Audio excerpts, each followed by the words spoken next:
Ford EcoSport. Kapag namin ito, water pump. Meron na siyang tagas. Babawas ng kulat. Radiator kulat yan dahil may tagas dito. Saka ito.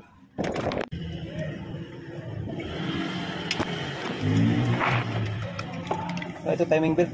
Kailangan ng isabay. Biyak-biyak na. Delikado to pag naputulan. Kaya kailangan ng isabay. Biyak-biyak.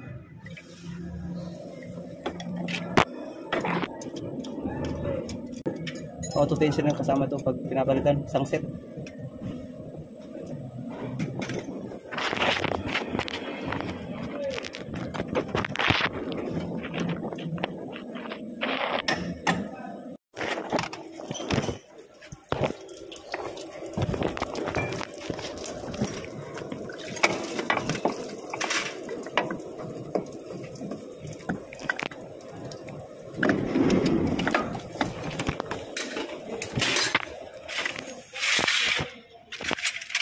Ito yung water pump.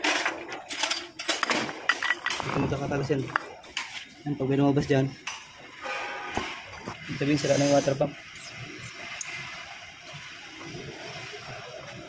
O palawang. Palawang sa kahit kulat na ginagamit. Pag nagpapalit ng timing belt, kailangan meron kayo itong special tools. Yan. Hindi mo pwedeng umikot yan. Kasi pag umikot yan, wala sa timing, pwedeng palyado o kaya ayaw mo start. So, yung iba tinatanggal to valve cover saka yun dito sa ilalim.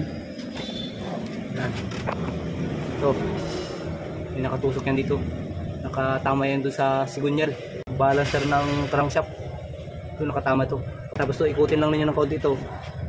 Pag hindi na umikot, ibig sabihin nakatukod na yun, nakatama na yun doon sa balancer ng crankshaft, kaya hindi na siya ikot.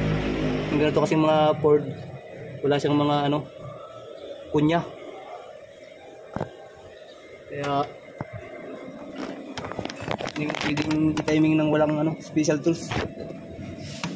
Napaka-importante na ito pag mga Ford, special tools.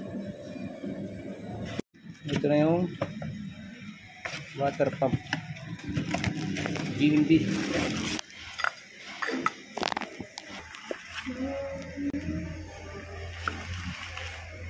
Ay, importante laging kulant ang nilalagay.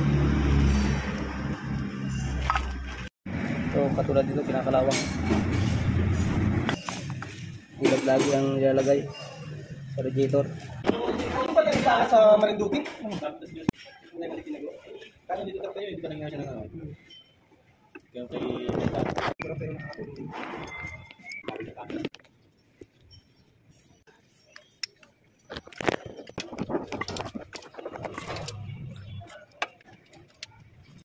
ito na yung timing belt at saka yung tensioner. Kailangan laging original para magpapalit ng timing belt.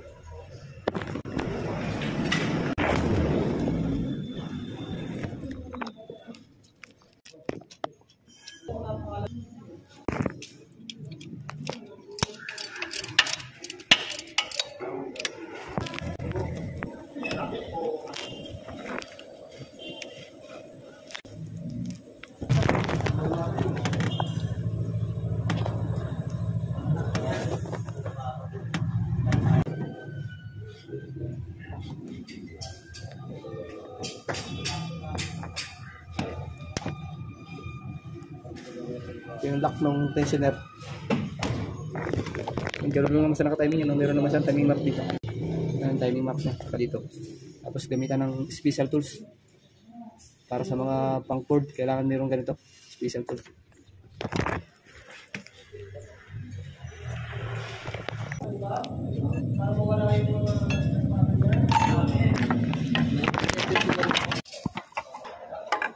May kabit na lahat. I-start na lang. Tingnan natin kung i-start pa. Okay, start! Okay. Ayos. I-start na.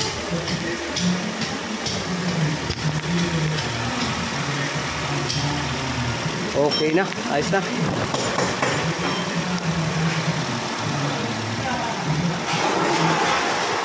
One click.